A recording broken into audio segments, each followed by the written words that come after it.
President Maithripala Sirisena says all education institutions, including the country's universities, must be transformed into centers of reconciliation.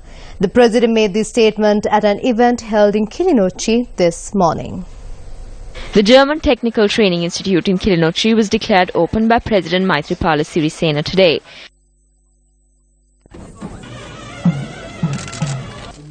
President Sirisena also planted a Kohomba sapling at the premises. That we have to upgrade the Reconciliation should be introduced as a subject in this country's education sector, and it must be taught to our children. So reconciliation, policies and vision need to be incorporated into our country's education, planning and policy. I am extremely saddened by recent events which transpired at the Jaffna University. Such incidents must not occur. We must give the young generation and our children an understanding of this. All universities in our country must be transformed into centers of reconciliation. All vocational education and training centers must be transformed into centers of reconciliation. I respectfully request all members of the Buddhist, Hindu, Catholic and Islamic clergy.